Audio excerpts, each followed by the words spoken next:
they can play with the best, they maybe deserve some more slots to qualify for LAN competitions like this, Vicky. And here's the interesting thing. Built into the format is exactly that.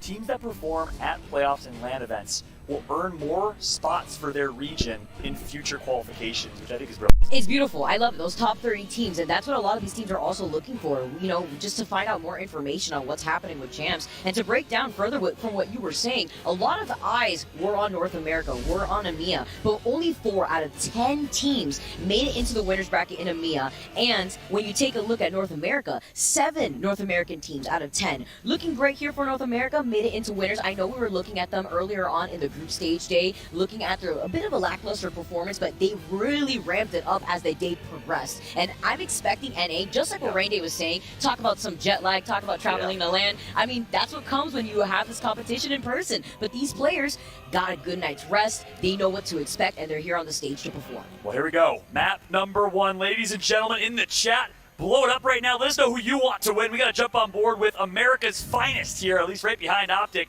It's Team Liquid. They showed up yesterday. I was heavily critical of this team based on their Pro League performance, which was average, above average at best. They were one of the bottom teams in terms of overall kills. They were one of the bottom teams in terms of average placement, but they showed up yesterday, and it's on the back of this exact player, Nocturnal, the longest-lasting player of this team, the rock of this team, the IGL. I'm excited to see what they can do. On the flip side, it's Alliance. Yuki, the male model from China himself, was literally in a reality TV show in China just 2-3 years ago, moved back to the UK, pursued professional Apex, got picked up by Alliance after playing with Nasty, Strafey, and Dell. I'm excited to see how Alliance performs today because they dominated yesterday. Yeah, honestly, just looking at the personalities from our players, too, here, you can see that they're all having a lot of fun, too. I absolutely love it. And just to set the stage, too, setting up on World's Edge for the first 3 games, a bit different than what we started just yesterday when we started on Stormpoint for those first 3 games. And I wonder how that's going to affect teams like Team Liquid that we first saw because they were popping off with the Loba comp on Stormpoint.